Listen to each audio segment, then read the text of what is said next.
नमस्कार, मैं अशोक कुमार पांडे और स्वागत है आपका टीसीएच पर। ईरान में क्या चल रहा है, एग्जैक्टली क्या चल रहा है, यह पता चल पाना बेहद मुश्किल है। ईरान में पूरी तरह से ब्लैकआउट हो गया है। ईरान की जितनी भी न्यूज एजेंसीज हैं, चाहे वो तेहरान न्यूज हो, मेहर एजेंसी हो, चाहे वो इरना हो, किसी की वेबसाइट खुल नहीं रही है। किसी की वेबसाइट पर जाकर जब आप देखते हैं तो एरर आ रहा है। साथ में ईरान के लोगों से भी बातचीत नहीं हो पा रही है क्योंकि इंटरनेट बंद है। आज मैंने सोचा था कि सैयद आकिफ साहब जो ईरान में कोम में रहते हैं उनका इंटरव्यू करूंगा, उनसे बातचीत भी हुई थी, लेकिन उनसे भी कहीं कोई संपर्क नहीं हो पाया। व्हाट्सएप मैसेज उन तक पहुंचा ही नहीं। इस बीच में आज सबसे बड़ी खबर तो यह है कि खामनेई साहब ने आज एक भाषण दिया। भाषण भी लाइव नहीं सुन सकते हैं हम लोग क्योंकि कहीं भी वीडियो नहीं उसका आ रहा है, छोटे छोटे क्लिप्स आ रहे हैं। लेकिन जितनी खबरें आ रही हैं उससे कुछ बातें बिल्कुल क्लियर हो रही हैं। पहली बात तो उन्होंने ट्रंप को बहुत साफ कहा है कि आप अपने मुल्क पर ध्यान रखिए, हमारे मुल्क में हस्तक्षेप करने की जरूरत नहीं है। यह बात क्यों जरूरी है, मैं आगे इस पर बात करूंगा। इसके अलावा उन्होंने कहा, लेबनीज एजेंसी एक है, उस पर उनके भाषण के क्लिप्स हैं और भी कुछ ट्विटर के हैंडल्स हैं जिन पर उनके भाषण के क्लिप्स आ रहे हैं। उन्होंने कहा कि हम अपने सिद्धांतों से एक कदम भी, एक इंच भी पीछे हटने वाले नहीं हैं। यानी हम जिस तरह से ईरान में जिन सिद्धांतों के साथ हैं उन्हीं सिद्धांतों के साथ रहेंगे और ईरान उन लोगों को कतई बर्दाश्त नहीं करेगा जो अपने आप को प्रदर्शनकारी कहते हैं, सड़कों पर उतरे हैं, लेकिन बेसिकली विदेशी ताकतों के लिए काम कर रहे हैं, इजराइल और अमेरिका के लिए काम कर रहे हैं।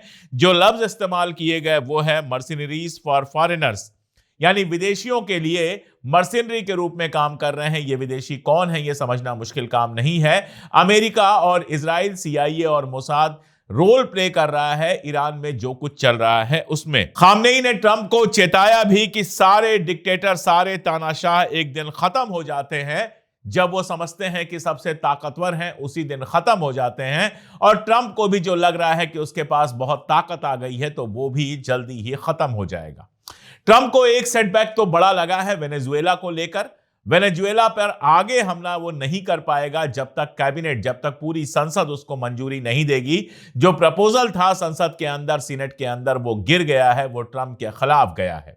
इसके बावजूद वो मैक्सिको पर हमला करने की बात कर रहा है और भी बहुत सारी बात कर रहा है। लेकिन इन सब के बीच में ईरान में जो कुछ हो रहा है उसको समझना और जानना बेहद जरूरी है। ईरान में दो तरह के प्रदर्शन चल रहे हैं। एक तरफ वो प्रदर्शन चल रहे हैं जो खामनेई और सत्ता के समर्थन में है, दूसरी तरफ वो प्रदर्शन चल रहे हैं जो उनके खिलाफ हैं। असल में रजा पहलवी जो वहां के शासक पहलवी साहब के बेटे हैं, और पहलवी साहब वही हैं जिनको हटाकर ईरानी रिवॉल्यूशन सत्ता में आया था, खुमैनी सत्ता में आए थे। उसके बाद से उनकी पूरी फैमिली अमेरिका में रहती है। रजा पहलवी जो है वो भी अमेरिका में रहते हैं। उन्होंने अमेरिका से एक मैसेज दिया था, अमेरिका से एक अपील की थी ईरान के लोगों से सड़क पर उतरने के लिए। इसको इशारा माना जा रहा था कि यह सीआईए और मोसाद के मदद से पूरा एक प्लान है ईरान के अंदर डिस्टरबेंस क्रिएट करने का। और इसके बाद जो विदेशी मीडिया है, खासतौर पे सीएनएन और बाकी सारी मीडिया है, उसका यह कहना है कि 100 से ज्यादा शहरों में यह प्रदर्शन फैल चुका है। रात को यह हिंसक हुआ, कई जगह बसें जलाई गई, मेट्रो स्टेशन जलाए गए और भी कई सारी खबरें आई। अब ये कितनी सही हैं, कितनी गलत हैं, यह बता पाना बहुत मुश्किल है। लेकिन इसके बाद हुआ यह कि इंटरनेट को पूरी तरह से ब्लॉक कर दिया गया ताकि बाहर से मैसेज ना पहुंच पाए। हालांकि खबर यह है कि एलन मस्क ने पहले से तैयारी कर ली थी और जो ईरान सरकार के विरोधी हैं उनको स्टार लिंक का कनेक्शन दिया गया जिससे वो आपस में इंटरनेट से जुड़े रहें। अब यह कितना सही है, कितना गलत है, मैं फिर कह रहा हूं कि इसके बारे में बता पाना तब तक मुमकिन नहीं होगा जब तक ईरान में लोगों से कांटेक्ट ना किया जा सके या फिर ईरानी मीडिया से खबर ना आए। ईरानी मीडिया पूरी तरह से ब्लैकआउट है, इसलिए हमारे पास कहीं कोई खबर नहीं है। इंटरनेट मैंने आपको बार बार बताया कि ईरान में पूरी तरह से बंद किया गया है। दूसरी तरफ कुछ लोगों के वीडियोस आए जिनको वहां से वीडियोस मिल गए थे जिनमें यह दिख रहा है कि सत्ता के समर्थन में, यानी खामनेई के समर्थन में भी बहुत बड़े और बहुत जबरदस्त जुलूस निकले हैं। सुबह भी जो मैंने वीडियो किया था उसमें मैंने आपको डिटेल में उन न्यूज के बारे में बताया था जो सरकार के समर्थन में निकली है। अब देखिए, ईरान में तख्ता पलट की कोशिश हो रही है, इसमें कोई दो राय नहीं है। ईरान का नक्शा आपके सामने है। ईरान पश्चिमी एशिया का दूसरा सबसे बड़ा मुल्क है। अगर लिहाज से देखें, एरिया के लिहाज से अगर हम देखें तो दूसरा सबसे बड़ा मुल्क है। लेकिन ईरान में एक और खास बात है। अगर आपके दिमाग में यह है कि पूरे ईरान में सिर्फ शिया मुसलमान रहते हैं, सिर्फ एक तरह के लोग रहते हैं, तो आप कंफ्यूजन में हैं। ईरान की जो जाग्राफी है वो जितनी बिखरी हुई है, अलग अलग तरह के इलाके हैं, सूखे इलाके, गीले इलाके, बहुत हरियाली वाले इलाके, नदी के किनारे इलाके, बहुत तरह तरह की वहां की जाग्राफी है, जैसे अपने हिंदुस्तान की है। वैसे ही वहां अलग अलग तरह के लोग रहते हैं। जाहिर तौर पर शिया इस्लाम बहुत ज्यादा है, सबसे ज्यादा शिया इस्लाम के लोग हैं, लेकिन इसके अलावा भी इस्लाम के दूसरे फिरके रहते हैं, सेकुलर मुस्लिम्स हैं, एंटी शिया लोग हैं, और भी कई सारी वहां पर ऐसी कम्युनिटीज हैं जो अल्पसंख्यक कम्युनिटीज हैं। मोटा मोटी मान लीजिए कि 25 से 30% लोग तो ऐसे हैं जो पूरी तरह से रजीम के समर्थन में हैं। ये तो सारी दुनिया मानती है। ऐसे में अगर ईरान में तख्ता पलट की जबरदस्ती कोशिश हुई तो यह समझना कि पूरे ईरान पर शाह रजा पहलवी या किसी और का कब्जा हो जाएगा और अभी की जो रजीम है वो पूरी तरह से खत्म हो जाएगी, यह अपने आप में एक बेवकूफी है। अगर इस तरह का तख्ता पलट होता है तो ईरान का बंटवारा हो सकता है, ईरान दो हिस्सों में बंट सकता है। अगर इस तरह का तख्ता पलट होता है तो एक बात तो बिल्कुल यकीन जानिए आप, एक बात तो बिल्कुल तय है कि ईरान के अंदर एक गृहयुद्ध का, सिविल वार का दौर शुरू होगा। उसमें कितनी लाशें गिरेंगी, उसमें कितनी जानें जाएंगी, यह बता पाना बहुत मुश्किल है। और ईरान जो एक बार अस्थिर होगा, वो इराक जैसा छोटा मुल्क नहीं है। बरसों बरस लग जाएंगे ईरान को संभालने के लिए, और वो अमेरिका और इजराइल दोनों के लिए बहुत बड़ा सरदर्द बनेगा अगर तख्ता पलट होता है तो। अब तख्ता पलट होने के लिए दो चीजें बहुत जरूरी हैं। पहली चीज तो यह जरूरी है कि सरकार के अंदर के कुछ बड़े मंत्री जो हैं वो सरकार के खिलाफ सामने आए, कुछ बड़े पॉलिटिकल लोग सरकार के खिलाफ सामने आए। दूसरी चीज जरूरी यह है कि आईआरजीसी यानी वहां की जो आर्मी है उसके अंदर डिफेक्शन हो। आर्मी दो हिस्सों में बंट जाए, उसका एक हिस्सा सरकार के खिलाफ आए, क्योंकि जब तक वो नहीं आएगा इस तरह के प्रदर्शनों से सरकार नहीं पलटी जा सकती। फिलहाल अगर अभी तक देखें तो इसकी कहीं कोई उम्मीद नहीं है। हां, अफवाहें फैलाने की बहुत सारी कोशिशें की जा रही हैं।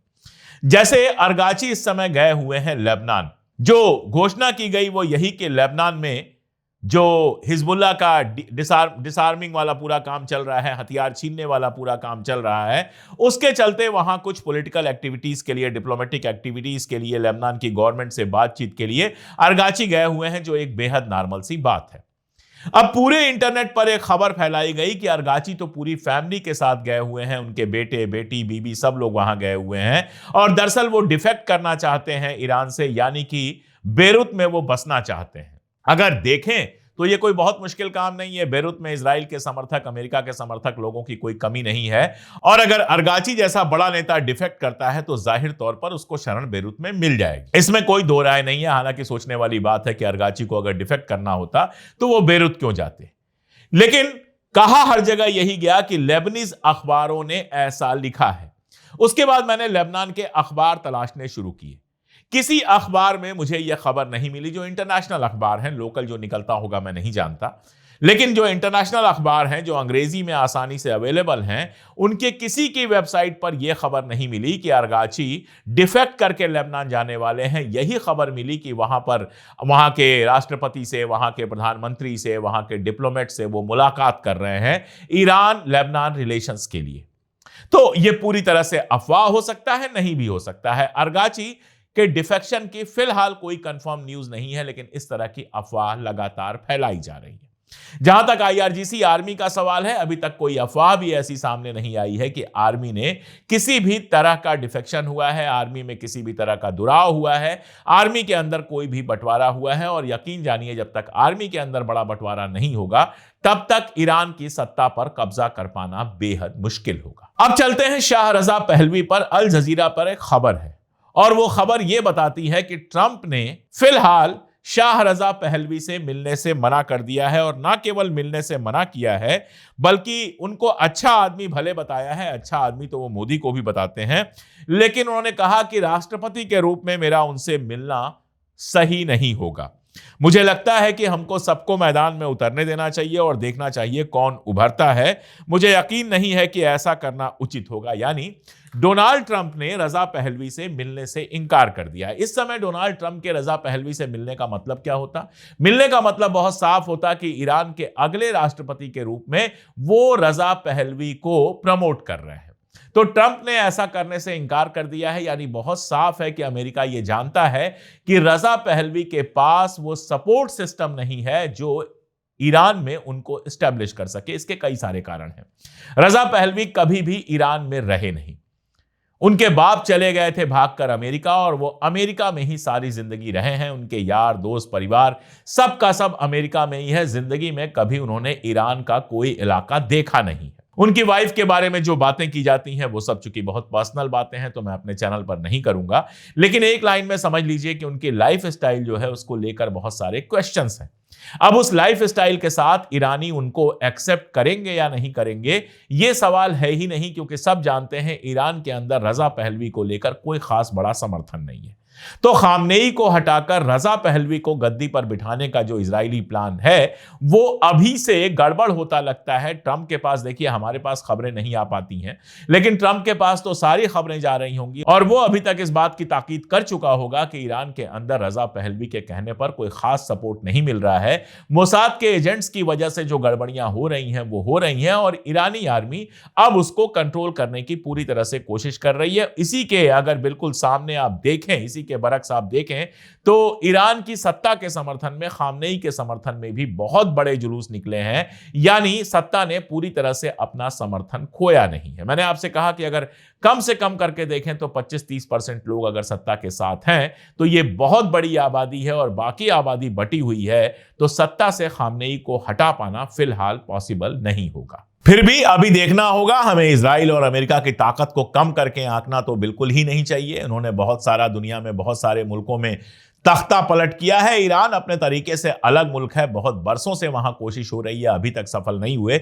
इस बार क्या होता है देखने वाली बात है। कल रात को जिस तरह के प्रदर्शनों की खबर आई है, जिसके बाद इंटरनेट ब्लॉकेज किया गया है, वो थोड़ा सा चिंता देने वाली बात है। लेकिन यह भी हो सकता है कि इंटरनेट ब्लॉकेज इसलिए किया गया हो ताकि बाहर से ज्यादा प्रचार हो ना सके और भीड़ को कंट्रोल किया जाए।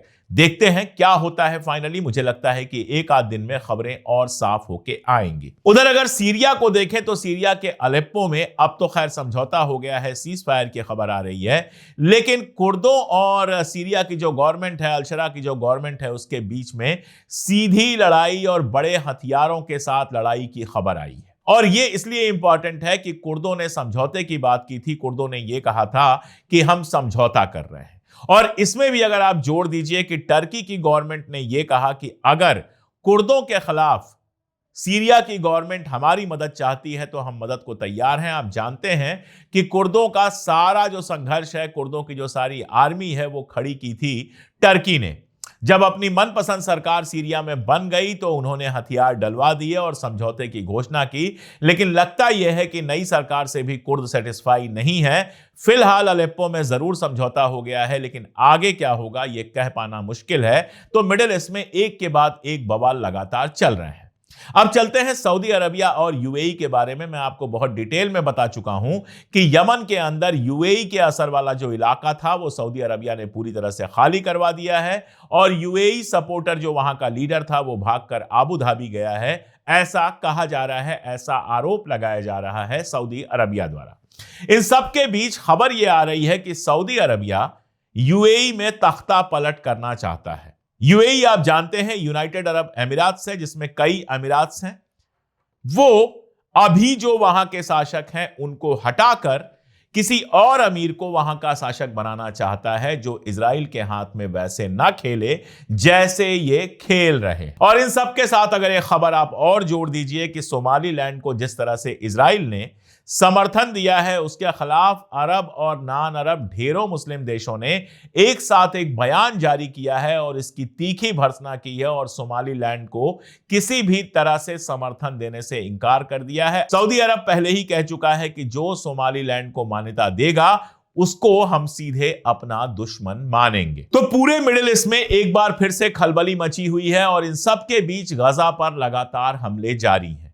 गजा पर लगातार हमले हो रहे हैं, स्कूलों में हमले हुए हैं, कैंप्स पे हमले हुए हैं, कई बच्चे, कई लोग मारे गए हैं। और ऐसा लग रहा है, कल यह खबर आई थी कि ट्रंप जो है वो अगले राउंड की बातचीत शुरू करने वाला है, तो ऐसा लग रहा है कि उसके पहले नेतन्याहू कुछ हासिल कर लेना चाहता है। नेतन्याहू के खिलाफ इजराइल में जो जुलूस निकल रहे हैं और जो प्रदर्शन हो रहे हैं उसके बारे में मैं आपको पहले से बता चुका हूं। तो कुल मिलाजुला के कहा यह जा सकता है कि पूरा मिडिल ईस्ट ज्वालामुखी के दहाने पर बैठा है। कभी भी कहीं भी कुछ भी हो सकता है। सऊदी अरबिया और यूएई, जिनके बीच में दुश्मनी की खबर लंबे समय से नहीं सुनी गई थी, उनके बीच में दुश्मनी ऑनलाइन दिखाई दे रही है, ऑफलाइन दिखाई दे रही है। लगातार सऊदी अरबिया यह आरोप लगा रहा है कि यमन में जो विद्रोही थे उनको सहायता किया था यूएई ने, और उनका नेता भागकर अबू धाबी में छिपा हुआ है। यूएई उसको सपोर्ट कर रहा है, यूएई इससे इंकार कर रहा है, और यूएई में तख्ता पलट की अगर कोशिश कामयाब कर लेता है सऊदी अरबिया, तो आप समझिए मिडिल ईस्ट की पूरी पॉलिटिक्स पलट जाएगी। सीरिया में सीरिया और इजराइल की कई राउंड की बातचीत हुई, लगा शांति की तरफ बढ़ रहे हैं, लेकिन अलेप्पो में फिर से कुर्दों के साथ जिस तरह की लड़ाई हुई है, ऐसा लगता है कि कभी भी कहीं भी आग लग सकती है। ईरान में कंप्लीट ब्लैकडाउन है, दोनों तरफ से विरोध प्रदर्शन चल रहे हैं, और खामनेई का आज का भाषण, जितना हिस्सा भी हमें मिला है अलग अलग सोर्सेज से, वो इस बात को बताता है कि ईरान की गवर्नमेंट अब बजिद है इस आंदोलन को पूरी तरह से दबाने के लिए। उस कोशिश में क्या होगा, क्योंकि ट्रंप पहले ही कह चुका है कि अगर ईरान ऐसा करता है तो हम हमला कर सकते हैं, और ईरान की पूरी तैयारियां ये दिख रही हैं कि वो हमले के लिए तैयार है, हमला झेलने के लिए नहीं, हमला करने के लिए तैयार है। आप देखिए कि तमाम जो एयर स्पेस है उसको खाली कराया गया है। ईरान को जाने वाली ढेर सारी जहाजें लगातार कैंसिल हुई हैं टर्की से और बाकी सारी जगहों से। ईरान के अंदर की भी जहाजें जो थी वो कैंसिल हुई हैं। ईरान का एयर स्पेस खाली कराया गया है। यह कहा जा रहा है कि हथियार इकट्ठा कर लिए गए हैं, बाकी सारा कुछ हो रहा है। तो ईरान, जिसको प्री एम्प्टिव हमला कहते हैं, यह अंदाजा लगने पर कि इजराइल हमला करेगा, ईरान पहले से भी हमला करने की तैयारी करके बैठा हुआ है। गजा के अंदर मैंने आपको बताया ही कि इजराइल हमला कर रहा है। तो मिडिल ईस्ट का मैप देखेंगे तो कोई कोना ऐसा नहीं है जहां शांति आपको दिखाई दे रही हो। अगर ये प्रोसेस आगे चलता है तो मिडिल ईस्ट में कल क्या होगा ये हम नहीं जानते हैं। और इसके साथ जोड़ लीजिए कि ट्रंप कह रहा है कि जल्दी ही वो मैक्सिको पे हमला कर सकता है। तो सारी दुनिया एक जंग के, एक बर्बादी के दहाने पर बैठी हुई है। यूनाइटेड नेशंस को तो अब रिप कहा जा चुका है। यूनाइटेड नेशंस की आत्मा की शांति के लिए प्रार्थना की जा चुकी है। यूनाइटेड नेशंस का कोई मतलब अब रह नहीं गया है जब ट्रंप कहता है कि इंटरनेशनल नियमों का उसके लिए कोई मतलब नहीं है। ऐसे में अगर जंग जैसे हालात बनते हैं और जंग होती है तो दुनिया के लिए बेहद खतरनाक होगी। रशिया और चाइना की आज मैंने बात नहीं की, क्योंकि कल मैंने काफी बात की थी रशिया और चाइना पर। आगे जैसे जैसे डेवलपमेंट खासतौर पर ईरान में होंगे, खबरें आएंगी, मैं अपडेट करता रहूंगा। आज मेरे पास इतनी ही अपडेट्स हैं। जुड़े हैं हमारे साथ। अगर लगता है आपको इन वीडियोस का दूर तक पहुंचना जरूरी है तो इन वीडियोस को दूर तक पहुंचाएं।